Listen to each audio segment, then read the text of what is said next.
This is Booked for Drama, where stories burn, hearts break, the tea is always hot and never a part 2. Today we're diving into My Ex-Husband Caused Me to Miscarry for His Lover. Let's go. Chapter 1. My ex-husband caused me to miscarry for my lover. 5 years later, I took my daughter's amazing face. After I got pregnant, my husband, a notorious playboy, utterly transformed. He not only cut off all his flirtations but also showered me with affection. Until one day before my due date, I accidentally overheard him talking to his buddy, Jake. "Marcus, that young woman you've been sponsoring, is she still bothering you? She's younger and prettier than your wife. Don't you feel anything for her?" Marcus scoffed, a sneer twisting his face. "What is she? She's not even fit to shine in my wife's shoes. I'm just doing something good to earn some good karma for my wife. The sooner she's gone, the better." A wave of sweetness swelled in my heart. I thought I'd finally found true happiness.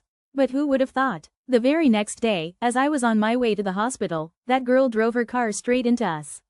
She held a terminal diagnosis in her hand, tears streaming down her face, unable to stop them. "Marcus, I don't have much time left.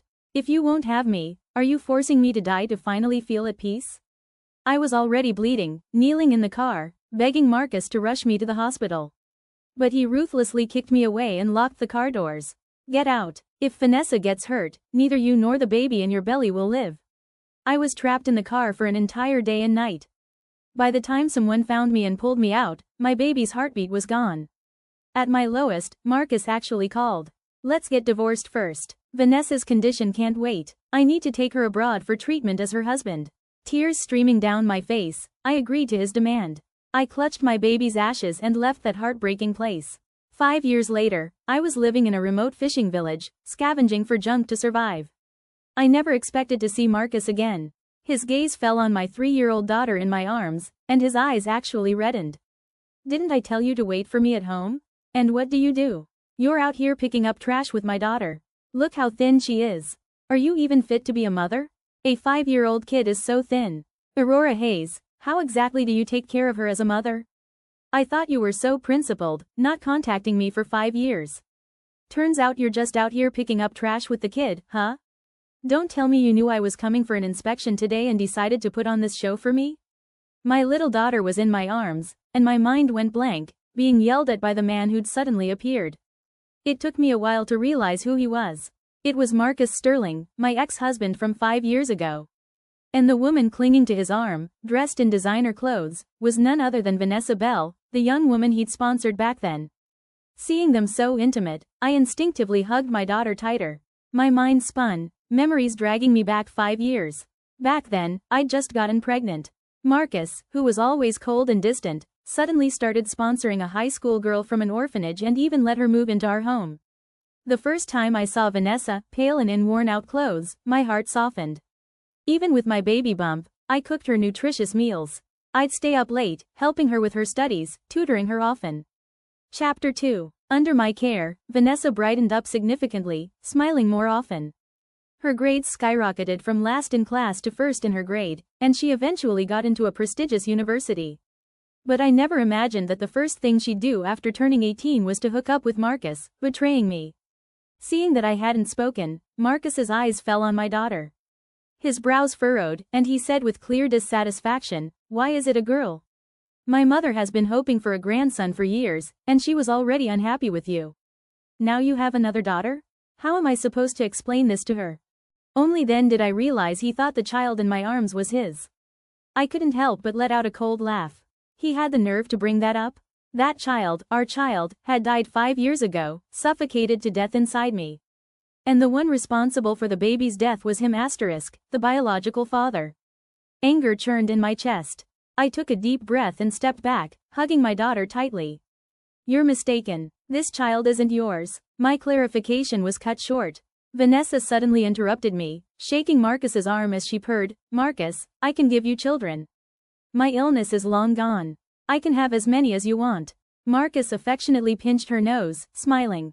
"You've just recovered, sweetheart. I can't bear for you to go through that right now. You just need to be my little princess." Then, he turned to me, looking utterly disdainful. "Aurora Hayes, for the past 5 years, Vanessa has suffered so much abroad, endured so much pain. And you? All you know is to compete with her, throwing tantrums all day, not even a single word of comfort. Someone as cold and heartless as you truly doesn't deserve her kindness. I rolled my eyes at his words, completely speechless. For the past 5 years, my email had been flooded with photos and videos Vanessa sent from all over the world. In those pictures, she looked rosy-cheeked and full of life. Where was the sick patient? I had no interest in saying more. I picked up the garbage tongs beside me and waved them in front of him. This gesture instantly scared Vanessa, and she started crying. Marcus looked me up and down, pinching his nose and frowning as he took a step back. Look at you now, a complete mess. You reek of garbage. What's the difference between you and a homeless person? So you pretended to be dignified for 5 years? In the end, you still came crawling back to me, didn't you? Don't think bringing a child here will make me take you back or start over. We ended things the moment you impulsively blocked me. My daughter in my arms was startled by his tone and burst into tears. Marcus's expression softened slightly, and he reached out to her. Shush, don't cry, sweetie. Daddy will take you home. Don't stay with this crazy woman. What he got in return was Lily's even more heartbroken scream. I don't want you to hug me. You're not fit to be my daddy. You're a meanie who bullies mommy. I hate you the most. Publicly humiliated, Marcus's face instantly darkened. He glared at me and said coldly, is this how you raise her? She has no manners whatsoever. I lived with you for 5 years, no wonder you're full of flaws. My family won't acknowledge such an ill-mannered child. Don't show your face to me again until you've sorted yourself out. No one can tolerate someone speaking ill of their child like that. I clenched my fists and spoke coldly, you're wrong. This isn't your daughter. She has nothing to do with you. Marcus froze for a moment. Then he scoffed, completely uncaring. Aurora Hayes, always so quick with your words, aren't you? I hate that fake innocent act of yours. It's disgusting. Still pretending at a time like this? If you don't get down on your knees and beg me, then just get lost and spare me the sight of you. With that, he pulled a few bills from his pocket and slapped them against my face. Look at how poor you two look. Take this and buy yourself some decent clothes. Don't go around embarrassing yourselves. Then, he put his arm around Vanessa and walked away. Chapter 3. I looked down at my old, orange work uniform and couldn't help but curse his ancestors in my mind. Marcus, of course, had no idea that the t-shirt I was wearing underneath was a limited edition design by world-renowned designer Krina, priced at a staggering $150,000. My daughter's cartoon jacket was also a high-end luxury brand. As for me, I remarried 4 years ago and had another child. How could I ever go back to the past? My special ringtone rang. I collected myself and answered. A gentle, deep voice came from the other end. My dearest wife, you must be tired from your business trip. I've arranged the lounge for you. Take the baby in and get some good rest. I really want to see you right now. I'll come over right after my meeting this afternoon. My usually reserved husband was actually whining like a big kid, and my heart warmed. After hanging up, I led my daughter to the lounge door. From inside, I heard faint, intimate sounds of heavy breathing. Pushing the door open, I saw Marcus and Vanessa entangled on the sofa, in a very intimate embrace. I quickly covered my daughter's eyes and ears. Marcus angrily picked up a nearby water glass and threw it at me. Get out. Who let you in? Is this a place for a beggar like you? The glass hit my forehead, and the pain made my vision swim. Before I could even recover, several project managers rushed in, politely apologizing to Marcus. We're truly sorry, Mr. Sterling. We were negligent. We'll take her out immediately. Furious, I shook off the person holding me and shouted, this is my lounge. What right do you have to kick me out? The scene fell into a sudden silence. Chapter 4. Then, a few people started laughing. Seeing they didn't believe me, I was about to pull out my phone to prove myself. But Marcus rushed over, snatched my phone, and violently smashed it on the floor. The screen shattered into several pieces. Before I could speak, he sneered coldly, have you been dreaming for too long? Is your mind not clear? This lounge is exclusively for Caleb Hayes, one of the wealthiest men in the country. I can only sit here to discuss business. Who do you think you are, spouting such nonsense? You've gone this far to seduce me. You really have no shame. A few stout middle-aged men eyed me with strange looks. Mr. Sterling, who is this woman? Marcus chuckled coldly, casually saying, don't know her. But looking at her, she's probably selling herself, isn't she? Vanessa leaned against him, giggling, her fingers tracing circles on his chest. Marcus, you're so mean to my sister. After hearing Marcus ruthlessly humiliate me, The project manager's faces immediately twisted with disgust. A barrage of nasty comments followed. This kind of woman actually dares to come here and seduce Mr. Sterling, and with a child. She has no shame. Be careful not to catch anything. With your pathetic appearance, you can't do anything else. You might as well go beg for food. We've seen plenty of women like you. They're full of tricks, willing to do anything for money. If Mr. Sterling doesn't want her, you can give her to me to play with. I haven't seen a piece of trash like this in ages. I kept my daughter tightly hugged, not letting her hear those vulgar words. Don't go too far. There's a child here. But it still scared Lily. The little girl cried out. Marcus seemed to think it had gone a bit too far. His face darkened, and he roared, "Who told you to talk like that? Are you looking to die?" The men exchanged glances and quickly shut up. I ignored him, focusing on comforting my daughter in my arms. Just as I finally managed to calm her down, I looked up and saw Marcus staring at me thoughtfully, a hint of complexity in his eyes. He seemed about to say something, but Vanessa spoke first, putting on a generous and gentle facade. "Sister Aurora, it must have been hard for you raising a child alone all these years. My body is still recovering, and I just happen to need a nanny. Why don't you come and take care of me? I'll pay you $2,500 a month. It's much better than picking up trash outside." As soon as she finished speaking, Marcus pulled her close and kissed her deeply on the lips. "Vanessa, you're so considerate. You really break my heart." Vanessa blushed and buried her head in his chest. Chapter 5. Watching them being so sickeningly sweet, I felt goosebumps all over my body. Suppressing my disgust, I refused. "Thank you for your kind offer, but I really like my current job." With that, I ignored Marcus's grim face, hugged my daughter, and walked straight out. These two lunatics. If I can't deal with them, I can at least avoid them, right? Behind me, I heard the sound of things smashing, mixed with Marcus's furious roar. "Aurora Hayes, are you really that useless? You're still a complete failure, aren't you? And you still think you can remarry me? No way." I slammed the door shut. My phone was shattered, so I had no choice but to find a shady spot to rest with my daughter. The little one leaned softly against me, asking in her tender voice, Things? When is Daddy coming to pick us up? Who were those people just now? Why were they saying mean?" I gently kissed her forehead, softly telling her, "Those were bad people, Lily. Don't mind them. Daddy will be here soon to pick us up. Let's wait patiently, okay?" She nodded vigorously, and her expression made me kiss her little cheek again. The weather was getting hotter. I told my daughter to sit quietly here and wait while I went to get some water. But when I came back with the water, I suddenly heard my daughter crying loudly, "Mommy, help me. Let go of me." The sight before my eyes broke my heart. Vanessa was clutching my daughter by the neck, slamming her onto the ground. Seeing this, my rage erupted. All reason vanished. I lunged forward and slapped Vanessa hard across the face. Just as I snatched Lily from her grasp, Marcus rushed over. Vanessa was already crying uncontrollably, snot and tears running down her face as she threw herself into his arms. "Marcus, I saw her alone there and just wanted to be nice and keep her company. But then this child suddenly bit me. I only said a few words to her, and Sister Aurora rushed over and hit me."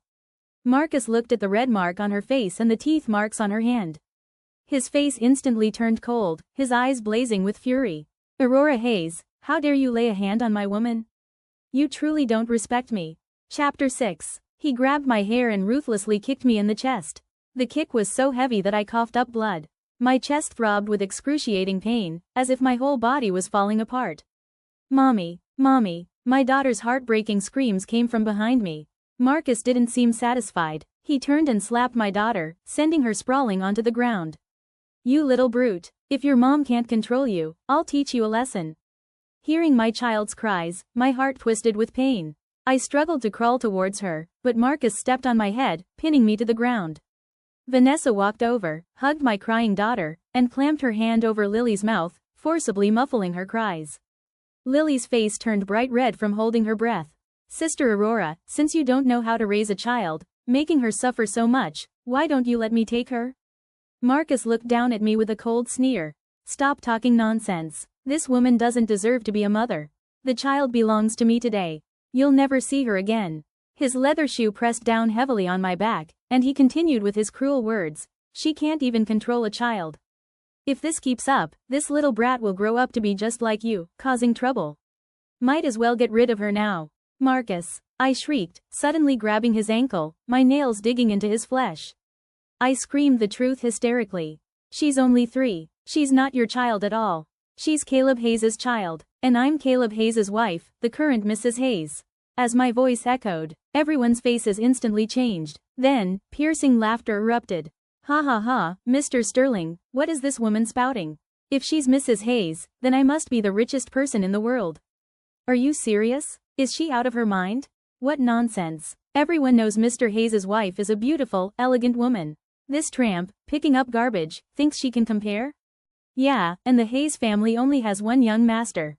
That little girl beside her isn't even fit to carry Mr. Hayes' son's shoes. Amidst the noisy laughter, Marcus grabbed me and yanked me off the ground. Aurora Hayes, you really don't prepare your lies, do you? Someone as high and mighty as Caleb Hayes, do you think he'd even glance at a woman like you, a woman I tossed aside? Marcus's eyes were full of contempt, as if I were a piece of dirt on the ground. I was actually wondering if you were genuinely remorseful, if I could take you back. But it turns out you're not only unrepentant, you're also trying to cling to Mr. Hayes. Aurora Hayes, your very essence is worse than this trash. No matter how much you wash, you're still garbage. Before he finished speaking, Marcus picked up a nearby garbage can and dumped it over my head. The putrid smell quickly enveloped me, making me gag. The surrounding managers pinched their noses and laughed. Well done. That's how you teach people like her a lesson. One man offered a suggestion. Chapter 7. Mr. Sterling, rumor has it that Mr. Hayes is extremely protective of his wife. If he knew someone was impersonating his wife, he certainly wouldn't let her off easily. I know there's a cold storage nearby. Let's lock her in there and let Mr. Hayes deal with her personally when he arrives. Then our collaboration project will surely be a go. Looking at this group of ugly-faced people, my heart filled with hatred. Marcus stared at me and sighed. Aurora Hayes, I'm giving you one last chance to apologize. Just kneel down and apologize to Vanessa in public, and I'll let you go. Otherwise, you wish. Seeing my defiance, Marcus's expression turned completely cold. He gave a look, and several burly men immediately swarmed me, binding my hands and feet before tossing me into the cold storage. In the freezing cold storage, below 10 degrees Celsius, my entire body quickly became covered in frost. A strong will to survive made me incessantly bang on the door, desperately scratching at the metal with all my might. My nails were ripped off, exposing raw, bloody flesh. My daughter cried out for mommy from outside, only to be slapped several times. Who do you call mommy? From now on, I'm your only mommy. You little thing. Seeing Lily continue to cry uncontrollably, Vanessa simply stuffed a foul-smelling rag into her mouth. Suddenly, a roaring sound came from a distance. A black Maybach screeched to a halt beside them. A pair of perfectly tailored long legs stepped onto the ground, and a custom suit outlined the cold, handsome figure of the newcomer. He was holding a cute little boy in his arms. In the split second before my consciousness faded, I heard someone shriek. Mr. Hayes and the young master are here. Caleb Hayes stepped out of the car, holding his son. He looked around, but couldn't spot the familiar figure he was searching for. Chapter 8. A buzzing sound filled his ears. A swarm of annoying flies seemed to have arrived. Marcus Sterling walked forward calmly, bending at the waist and saying politely, Mr. Hayes, you've finally arrived. The Marine Environmental Recycling Project is almost finished. It's waiting for your signature. When would it be convenient for you? As he spoke, his gaze swept over the child in Caleb's arms. The moment he saw that face, a sudden chill went through him. It was because the child looked so much like Aurora Hayes, almost an identical replica. Marcus couldn't help but wipe the cold sweat from his forehead. He tried to reassure himself. It must be a trick of the mind. How could a woman like Aurora Hayes have any connection to the Hayes family? Not seeing his wife come to greet him, Caleb frowned, impatiently loosened his tie, and directly ignored Marcus. He strode purposefully towards the lounge. Marcus gritted his teeth, his face flushed with embarrassment. He could only suppress his emotions, forcing a smile as he followed behind. Caleb's assistant gently patted Marcus on the shoulder. Mr. Sterling, don't overthink it. Mr. Hayes didn't mean to be rude. He hasn't seen his wife, so he's not in a good mood. Oh, by the way, Mrs. Hayes was also here for an inspection today. Did you happen to see her? Marcus furrowed his brows, full of questions. Just as he was about to speak, he suddenly heard a piercing cry. At that moment, Vanessa was tightly holding my struggling daughter, her long, red-painted nails digging cruelly into Lily's arm. You little b*tch, Move again and see if I don't really kill you. Lily looked at Caleb Hayes, who had just walked past them. She mustered all her strength to spit out the rag in her mouth and shrieked.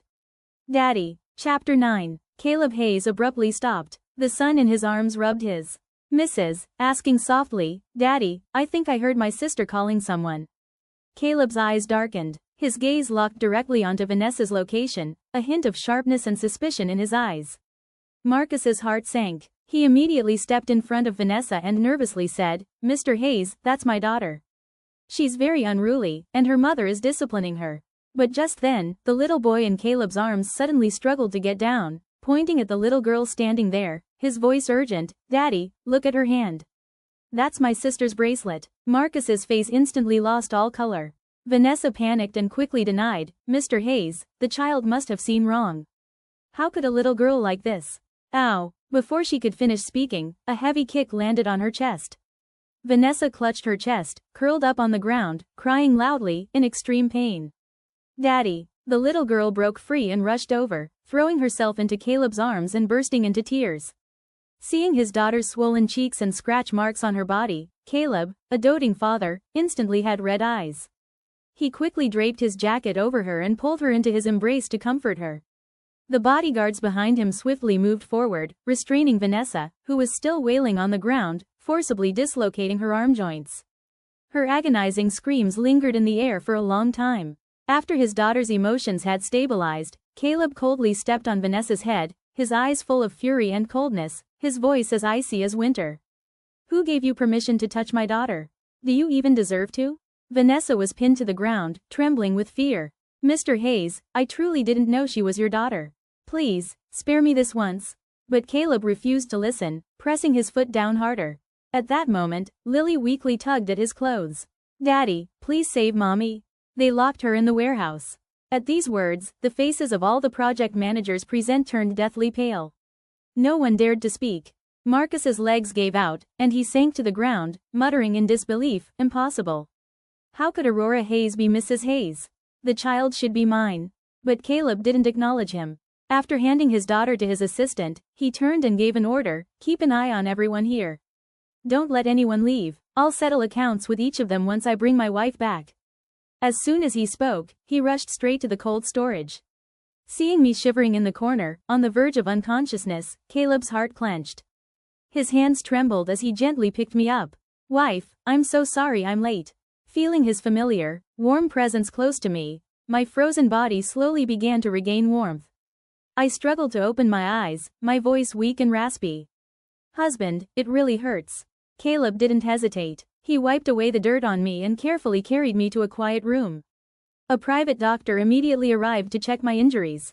Both children cried as they ran to me, hugging me and showering me with affection.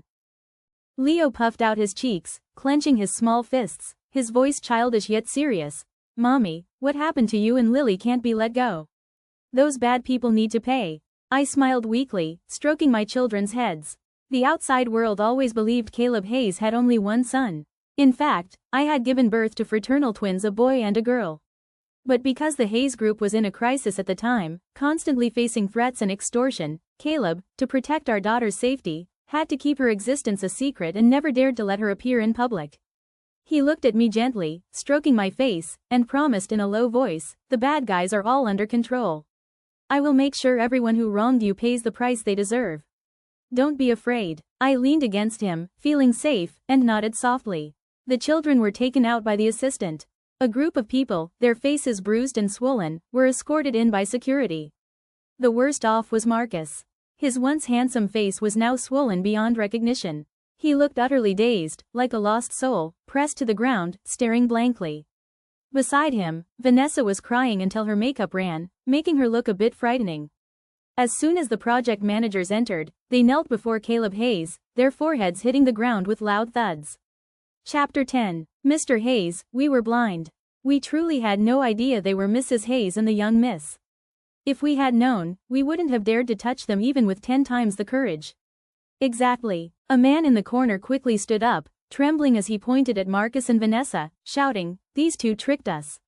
They said Mrs. Hayes was a prostitute, and they spread all sorts of rumors. This isn't our fault, please spare us. They kept kowtowing until their foreheads bled and their faces were covered in dirt. Caleb Hayes finally nodded slightly, signaling them to stop. He rose from his seat and slowly walked past them, his gaze icy. So, by your logic, if she weren't my wife, Aurora Hayes, you could just bully her however you want? And lock her in a cold storage? Sweat beaded on their faces, and they kept their heads down, not daring to look up. Caleb Hayes let out a cold laugh. Starting today, your companies will be permanently blacklisted from all partnerships with Hayes Group. Without this powerful backing, while they might not go bankrupt, their companies were certainly doomed to decline. Caleb Hayes's voice was sharp as a blade. He continued, and since you enjoy cold storage so much, you can strip naked and live there for a few days. Don't worry, I'll have people monitor your vital signs to make sure you don't die. With that, he disregarded their pale faces and waved his hand, signaling the bodyguards to take them away. Next, it was Marcus and Vanessa's turn. Watching Caleb Hayes slowly approach, Marcus finally snapped out of his daze. What do you want to do? Caleb Hayes, do you think being rich makes you invincible? Do you think you can just oppress people like this? He shrieked like a cornered mad dog. But Vanessa ruthlessly shoved him away, crying and cursing, "Get lost. It's all your fault, you useless loser, with no money and no skills. That's why I've fallen for this. You're a complete waste." She finished speaking and immediately crawled to Caleb Hayes' feet, deliberately pulling open her collar to expose her shoulder, striking what she thought was a seductive pose. She said softly, "Mr. Hayes, I truly know I was wrong. I'll do anything you want. Please, give me a chance, okay?" Marcus had not expected her to turn on him so quickly. His face turned from green to pale, and his heart was clogged with frustration. "What are you doing? I'm right here. Why are you acting like a loose woman? You're useless yourself, and you blame others?" He stormed forward, slapping her. Vanessa shrieked, clutching her face. "Who are you? We're not even married. What right do you have to tell me what to do? If a woman like Aurora Hayes can climb the social ladder, why can't I? And so what if I'm not married? If you hadn't been somewhat decent and could actually provide some money back then, I would have dumped you ages ago." She completely shed her ladylike facade and wildly began to fight Marcus. Caleb Hayes watched the two brawling with disgust. His voice was cold. "Do you really think you can compare to my wife? You're not even fit to tie her shoes. You like hitting people, don't you? Then let's make sure you get enough of it." He gestured to his bodyguards. Two bodyguards immediately restrained Vanessa, and slap after slap rained down on her. Hit her 100 times, then throw her into the cold storage with those other people. The sound of the slaps was sharp and clear, mixed with Vanessa's screams, filling the entire room. Caleb Hayes smiled faintly, turning to Marcus. "Don't forget, a month ago, the Sterling family faced a huge problem. You came begging me for help, you came to my office pleading. What did you say then? That you'd go through fire and water for me? And how do you repay me now? By bullying my family?" With every word Caleb Hayes spoke, Marcus's face grew paler. His lips trembled, wanting to explain, but he eventually fell silent. Caleb Hayes's lips curled, his tone calm. "The weather's getting cold. It's time to close down the Sterling family business." These words sounded like a joke, but Marcus couldn't laugh. His eyes were hollow, as if all hope had vanished. Because Caleb Hayes never spoke empty words. "From tomorrow on, the Sterling family will disappear." Caleb Hayes looked at me, his gaze softening immediately. "Wife, was that enough of a lesson? Did you get your anger out?" I nodded gently, my voice hoarse. "Just throw them out. I don't want to see them ever again." Hearing this, Caleb Hayes waved his hand dismissively. "Get them out. Don't let them dirty this place." Soon, only he and I remained in the room. The sternness on his face completely vanished. Like a big dog begging for affection, he burrowed into my arms, his voice full of grievance. "Wife, it's my fault. I'll never leave you alone again." I could only helplessly stroke his messy hair. Suddenly, as if remembering something, Caleb Hayes frowned in displeasure and protested. "You always said you didn't want outsiders to know you were Mrs. Hayes because you were afraid of being too flashy. But precisely because you didn't reveal your identity, these pieces of trash dared to bully you. No, I'm going to make you public right now. Who would dare to mess with my wife then?" With that, he pulled out his phone and immediately posted a picture of our family of 4 on the Hayes Group's official social media. Seeing how eager he was, my heart warmed. I had never truly experienced this feeling of being cherished. Over the next few days, Caleb Hayes kept his word. He took me everywhere he went, sticking to me like glue, as if he couldn't bear to be apart. Finally, while he was in an important meeting, I secretly slipped out for some fresh air, taking a walk by the sea. Who knew I'd run into the last person I wanted to see, Marcus Sterling? As he approached, Ryan, my bodyguard, immediately tensed up, becoming alert. Chapter 11. But Marcus acted as if he didn't see him. With a deeply affectionate look on his face, he quickly walked towards me. When he was just a step away, I spoke coldly, "Stop. Don't come any closer. You're disgusting." A flicker of hurt crossed Marcus's eyes. He moved his lips. "Aurora, don't be like this. I came to apologize, I'm sorry." He stammered, clearly struggling to humble himself. Seeing me remain with my arms crossed, a cold smile on my face, he grew anxious and shouted excitedly, "Aurora, I've found out what kind of person Vanessa Bell truly is. She's a greedy gold digger who only cares about money. Back then, I thought she was a pure, gentle sweetheart. Now I realize I made a mistake that all men might make." Then he choked up again. "But how could you marry someone else and have children? Didn't I tell you to wait for me? How could you do this?" His eyes were red, almost roaring. "Aurora, how could you?" I couldn't help but laugh. "Betrayal? Our marriage ended 5 years ago. You said we had to split, and then you expect me to cry and come back to wait for you? I'm not a husky. Do you think so little of myself?" I spoke slowly, word by word. "Marcus, have some backbone, okay? We are completely over. The fact that I endured 5 years without seeking revenge on you is already the greatest kindness I could offer." I wanted to turn and leave, but he grabbed my hand. "Don't go, Aurora. Your daughter is Caleb Hayes' child, isn't she? What about us? What about my son? Didn't Caleb Hayes let you keep the child? I understand now. Please, give me another chance, reconcile with me. Let's start over. I still love you." The mention of the child unleashed years of suppressed fury. He actually had the nerve to say that. I violently flung his hand away and slapped him hard across the face. "You don't deserve to mention the child. You don't deserve to mention him." I practically shrieked at him. "You want to know where he is? Then go die. Go to hell and accompany him. See what kind of beast you, the so-called father, are." I screamed until my voice was raw. He stood there, momentarily stunned. He trembled as he asked, "What are you saying? What happened? The child, what happened to him?" I looked at him coldly and slowly spoke. "That child died 5 years ago. You locked him in that car and suffocated him to death inside me. The debt you created for that, you can never repay it in this lifetime."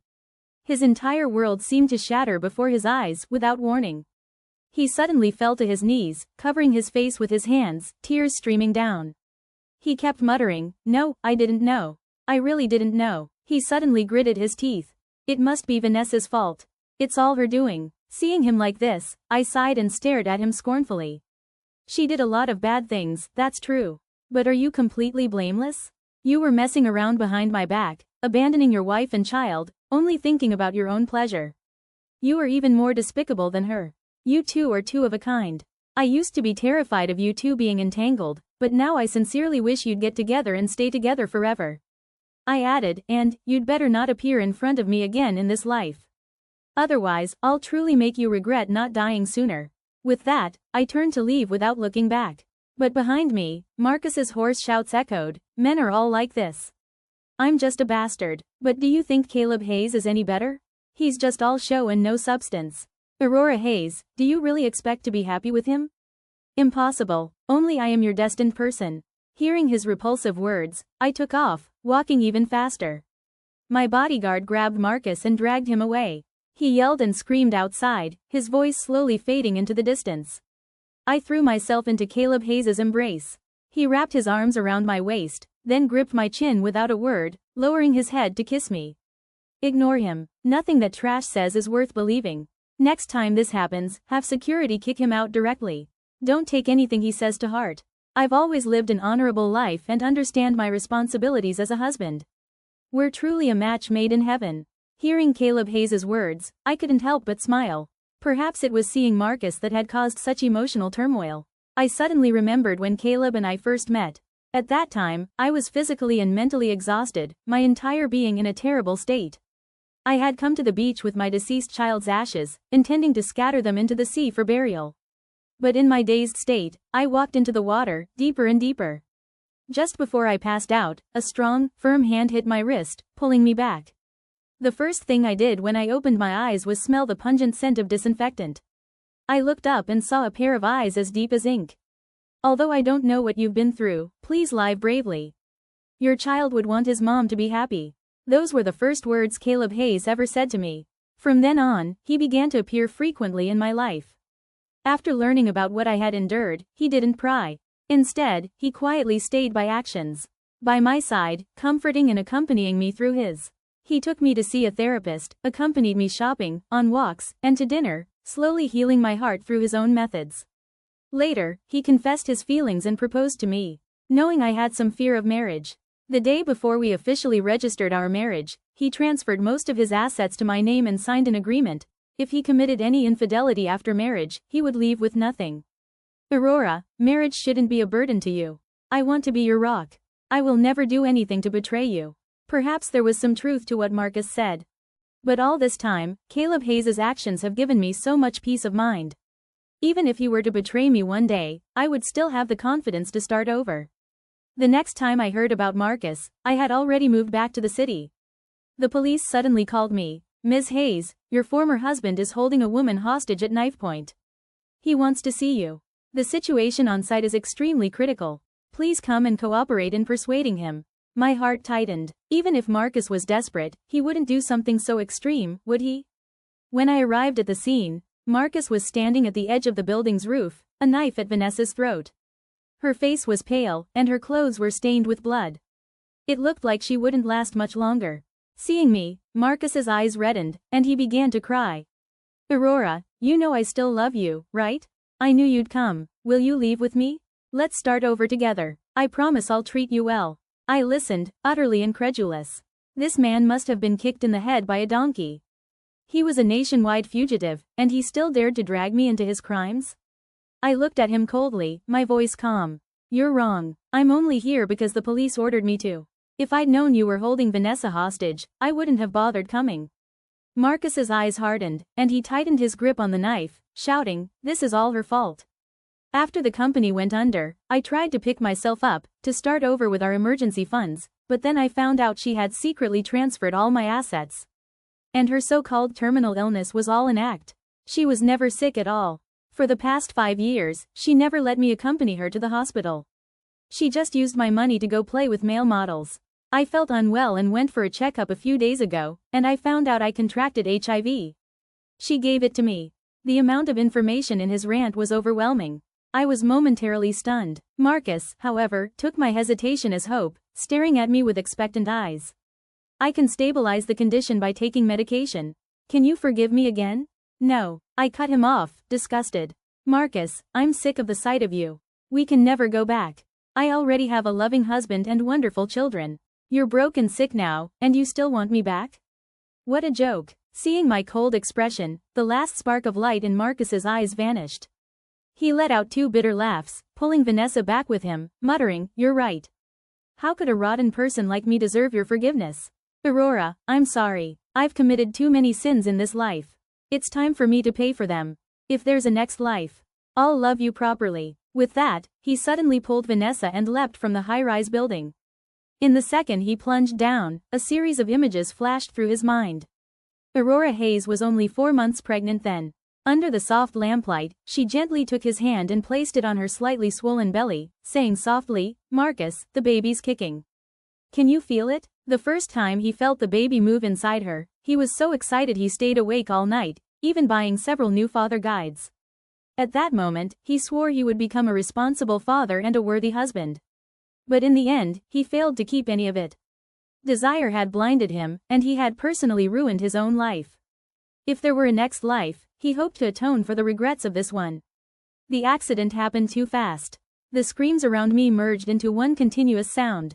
But I was shielded by a strong pair of hands. Don't look. Don't let yourself be tainted by such filth. I hadn't noticed when Caleb Hayes had appeared behind me. I leaned into his embrace, sighing deeply. Perhaps this is his karma. The sun broke through the clouds, and the 5 years of gloom finally dissipated. Some mistakes cannot be forgotten, nor can they be forgiven. But thankfully, I found my own light. The end. And that's a wrap on today's reading here at Booked for Drama. If you felt anything, rage, swoon, secondhand heartbreak, let me know in the comments.